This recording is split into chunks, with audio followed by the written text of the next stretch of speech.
ओम श्री सद्गुरुदेव भगवान की जय। दीन दयाल बिरद संभारी, हरहु नाथ मम संकट भारी। जेहि पर कृपा न करहि त्रिपुरारी, असो नर पावन भगति हमारी। जा पर कृपा राम कर होई, तापर कृपा करहि सब कोई। मंगल भवन अमंगल हारी, उमा सहित जेहि जपत पुरारी। बोलिए श्री सद्गुरुदेव भगवान की जय। भक्ति जब यह साधक करने के लिए तैयार हो जाता है, गीता रामचरितमानस पढ़ने के बाद, तो सबसे पहले समस्या आती है कि विश्वास नहीं एक जगह टिकता है।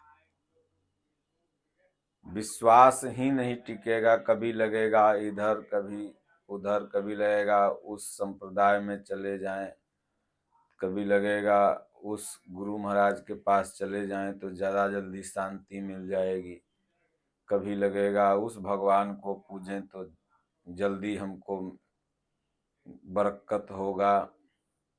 फिर कुछ दिन वहाँ पूजेगा, फिर लगेगा कि अरे यहाँ इनमें शक्ति कम है, अब इनके पास जाएं तो ज़्यादा रहेगा। ये विश्वास जो होता है यह टिकता ही नहीं।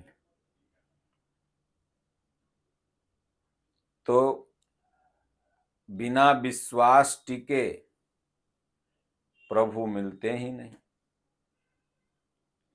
मन में नाना तरह का तर्क आते रहता है। जैसे ही आप भजन साधना में बैठोगे, सुबह शाम आपने सीख लिया,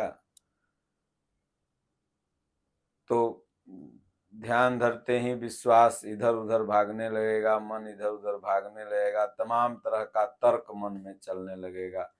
ये गुरु महाराज कह रहे हैं वो सही, कि वो गुरु महाराज कह रहे हैं कि वो सही, वो किताब में लिखा हुआ है वो सही, फलना बाबा कह रहे हैं वो सही, कि ढेकना बाबा कह रहे हैं वो सही। मन में एक तर्क का जाल आ जाएगा, और इसी को जब तक साधक काटेगा नहीं तब तक उसका यज्ञ सफल नहीं हो सकता। यज्ञ माने भजन ध्यान। बटु विश्वास अचल निज धर्मा, तीर्थ राज प्रयाग सुकर्मा। बट विश्वास, विश्वास ही अक्षय बट वृक्ष है। यह जब तक टिकेगा नहीं, विश्ववास। और विश्वास कब होगा? जब उस परमात्मा की कुछ चमत्कार, कुछ अनुभूति मिले। विश्ववास सविश्वास। मानस में बाबा ने कहा भी कि जाने बिनु न होई प्रतीति। प्रतीति माने विश्वास होता है। बिनु प्रतीति होई नहीं प्रीति, प्रीति विना नहीं भगति दृढ़ाई। जिमि खगेश जल की चिकनाई। तो विश्वास तभी होता है जब भगवान का कुछ अनुभव दिखाई पड़ने लगे, भगवान हृदय से उठाने बैठाने बताने लगे। उसके पहले लगेगा कि साधना भक्ति सब ऐसे ही है, सत्य है कि नहीं है, मन बहलाने के लिए है, कुछ लोग कहें ठगने के लिए है। मन में तर्क आएगा। विश्वास रूपी विश्वामित्र। विश्वामित्र जी कोई भी यज्ञ करते थे तो आप देखते थे सीरियल में कि निश्चर लोग जा करके उनके यज्ञ को विध्वंस कर देते थे। और वह निश्चर कौन थे? तो ताड़का थी, मारीच थे, सुबाहु थे।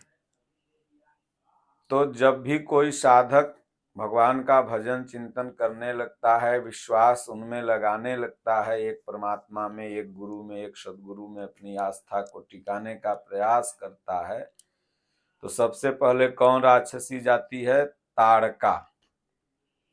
यह तर्क है। दो चार मन में तर्क आ जाएगा, विश्वास डिग जाएगा। फिर 2-4-6 महीना के लिए साधना चौपट।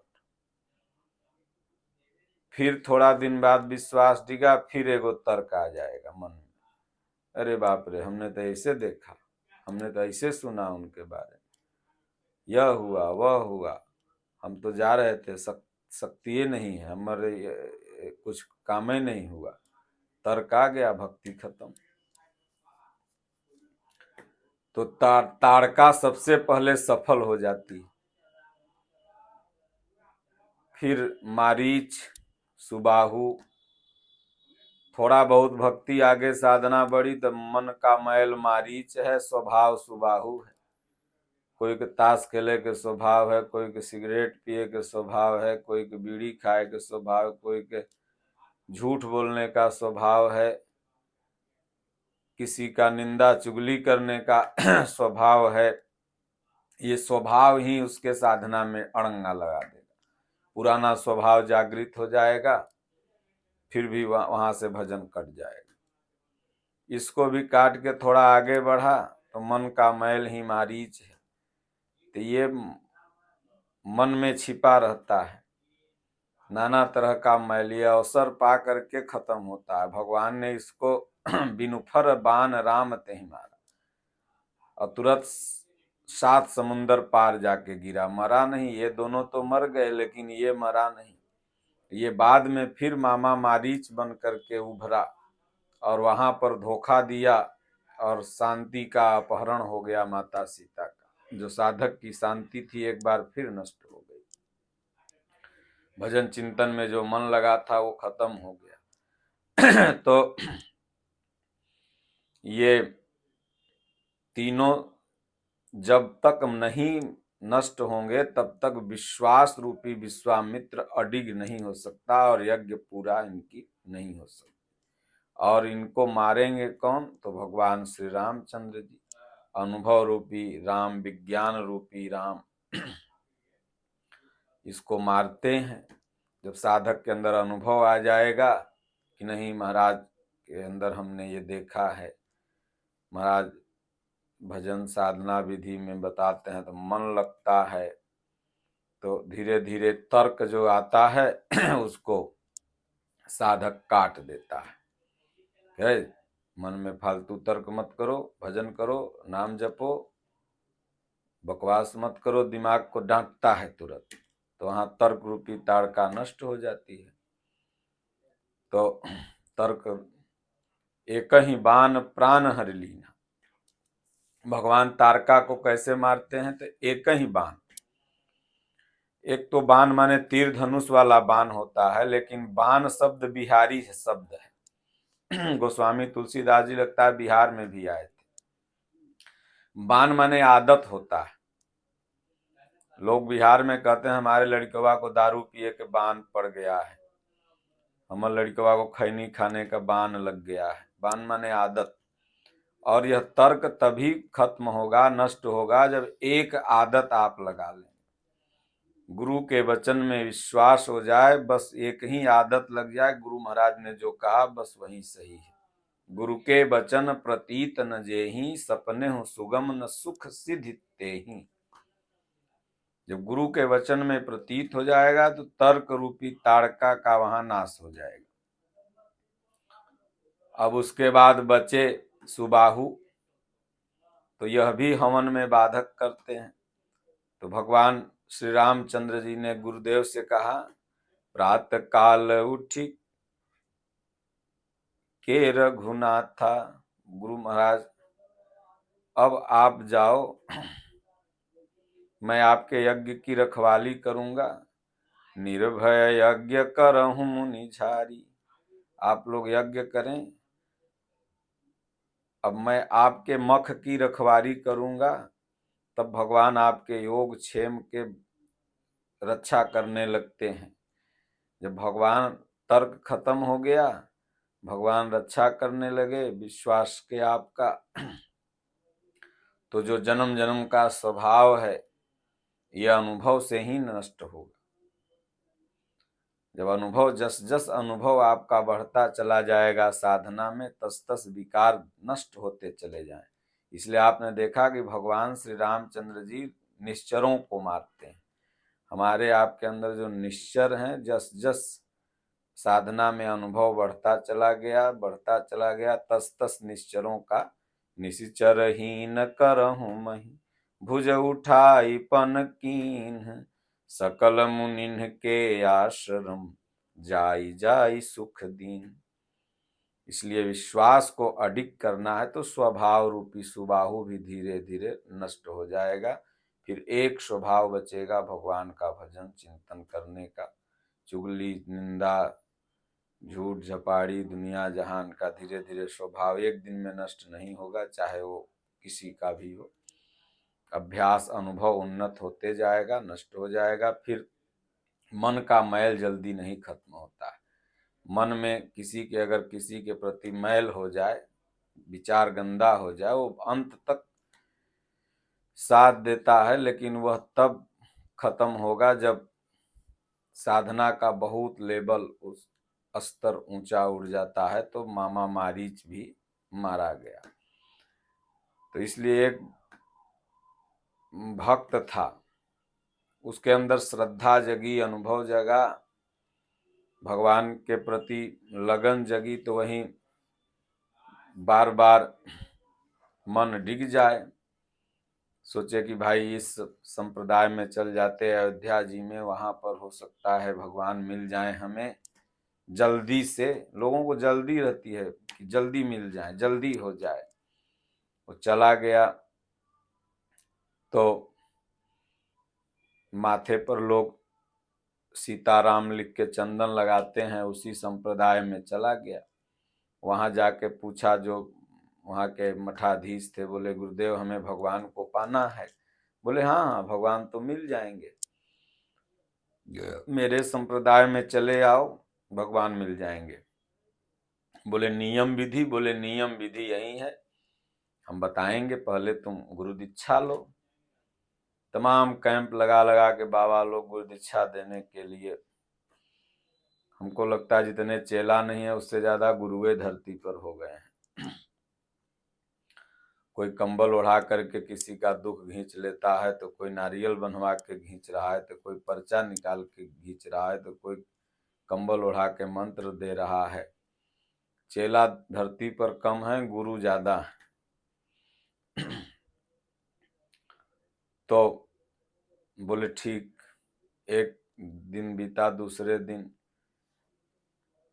तीसरे दिन पूरा अपना माथा पर चंदन लगा के उस पर ऐसे सीताराम लिख दिए।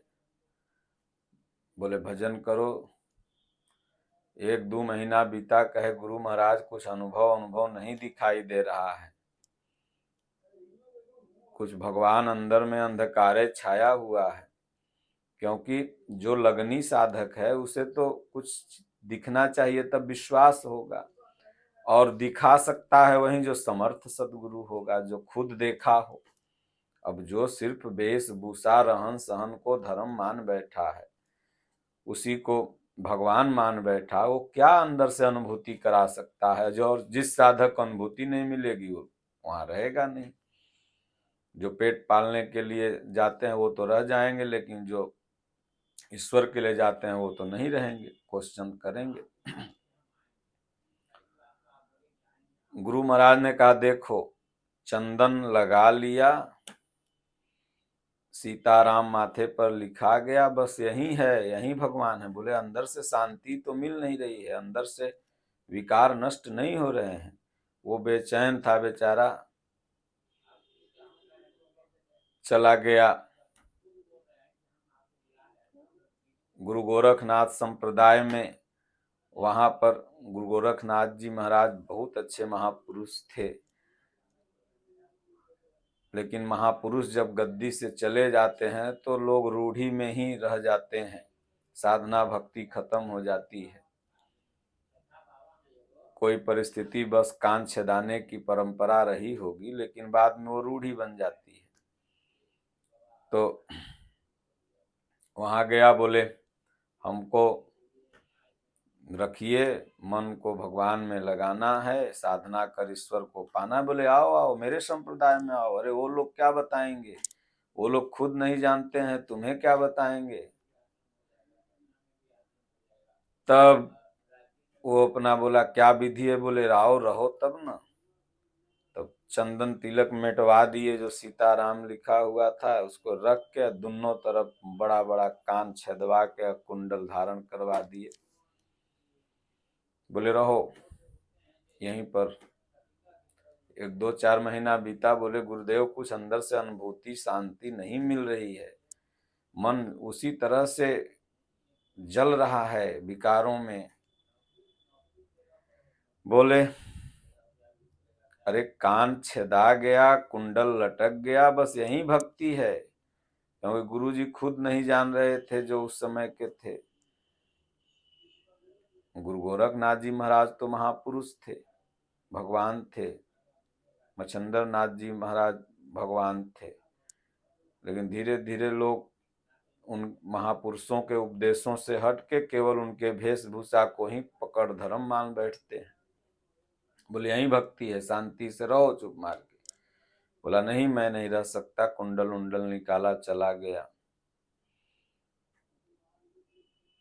तो जगजीवन संप्रदाय एक है, हाथ में रक्षा ऐसे बांध देंगे लोग, वो उसमें चला गया। वहां गया, बोले हमको भगवान चाहिए, ईश्वर चाहिए, हमको बताइए विधि साधना की। बोले ठीक है रहो। तो हाथ में रक्षा उच्छा बांध के 1-2 महीना रहा। कुछ अनुभूति अंदर से नहीं मिली तो बोला कुछ नहीं मिल रहा है अंदर से, काम क्रोध लोभ मोह वहीं पूरे भरे हैं। बोले रे हाथ में रक्षा सूत्र बांध लिया, बस यही हमारा है। तब देखा लगता है हिंदू लोगों में कुछ है नहीं, तो चल गया मुसलमान के पास, मौलवी के पास। बोले उधर भगवान नहीं मिल रहे हैं, कम से कम हमें लगन है तो आप ही कुछ बताओ ध्यान साधना। हिंदुओं में इतने भगवान हैं, फिर भी मियाँ के मजार पर जाइए तो चादर चढ़ाने के लिए सबसे ज्यादा लाइन लगी रहेगी तो हिंदुओं की। ये गलत है। अपने धर्म में जो है उसकी पूजा पाठ करना, ध्यान धरना, सदगुरु महापुरुष से विधि सीखना चाहिए। और न चादर पर मजार चढ़ाने से, मजार पर चादर चढ़ाने से भगवान मिल जाएंगे, न कैंडल जलाने से मिल जाएंगे, न दूध ही चढ़ाने से मिल जाएंगे। भगवान के पाने की विधि गीतोक्त साधना में है। गीता है, गीता योग की कुंजी है।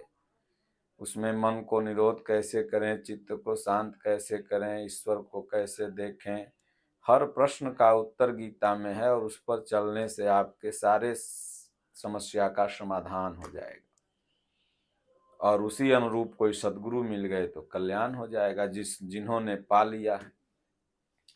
तो मौलवी ने कहा ठीक है रहो। तो नीचे वाला लिंग का आगे वाला कटवा दिया। मुसलमानों में कटवाया जाता है ना, कटवा लिया। वो कटवा करके 1-2-4 महीना वहां भी सेवा किया, मस्जिद में पोछा झाड़ू मारा। बोले भगवान तो कुछ मिल नहीं रहे हैं, दिखाई उखाई नहीं दे रहे हैं मौलवी साहब। बोले रे पागल, भगवान वह नीचे वाला औजार काट दिए, वह न भगवान है, और क्या है भगवान। तब बोला रे बाप रे, माथे सीताराम विराजे, कान में गोरख लटके, हाथ में जग जीवन स्वामी, नीचे मोहम्मद लटके। बोला चारों जगह हम भटक लिए, घूम लिए, लेकिन भगवान नहीं मिले। तो साचा सदगुरु ना मिला, साची मिली न सीख, भेष जति का बनाई के, घर घर मांगे भीख। उसके बाद उसकी लगन तेज थी, किसी अच्छे महापुरुष का दर्शन मिला, महापुरुष ने भजन ध्यान विधि बताया, फिर धीरे धीरे मन उसका शांत हो गया। तभी ये बोलने लगा कि माथे सीताराम बिराजे। गुरुजी, कौन जतन हमने नहीं किया, लेकिन माथे सीताराम विराजे, कान में गोरख लटके, हाथ में जगजीवन स्वामी, नीचे मोहम्मद अटके। ये चारों करके थक लिया, लेकिन भगवान की अनुभूति नहीं अब मिला जाके। इसी तरह का मानस में गोस्वामी जी ने एक जगह लिखा है कि कवन सो जोनी जन्मेऊ जग नाही, अमय खगेश भ्रमि भ्रमि जग माही, थाकेऊ सब करी करम गोसाई, असुखी न भयऊ अबही की नाई। इसे जब हृदयस्थ परमात्मा के शरण में गीतोक्त विधि के हिसाब से जब साधक चलने लगता है तो सुखी हो जाता है। काकभूषुंडी जी महाराज कहते हैं, कौन से जोन में मैं नहीं भटका, श्राप था शिव का, गुरु का अपमान किया था, लेकिन जो सुख अभी हमको मिल रहा है इस कौवे की योनि में, क्योंकि हमको लोमस जी महाराज ने उस साधना की विधि को बता दिया है। इसलिए एहि तन राम भगति उर जामी, अताते मोहि परम प्रिय स्वामी। हे गरुण, इस शरीर में, कौवे के शरीर में भक्ति प्रभु राम की जन्म आई, विधि बताया महापुरुषों ने, इसलिए सुखी हो गया। इसलिए सुखी होने का उपाय गीता में है, महापुरुषों की शरण में है, जो वास्तव में महापुरुष हैं। इस पंथ में, उस पंथ में, उस संप्रदाय में, उस गुरु के पास तमाम भटकने से आपको शांति नहीं मिल सकती है। जब शांति मिली है, गीता के अंदर भटको, रामचरितमानस के अंदर भटको, उसी से शांति निकल जाएगी। बोलिए श्री सद्गुरुदेव भगवान की जय।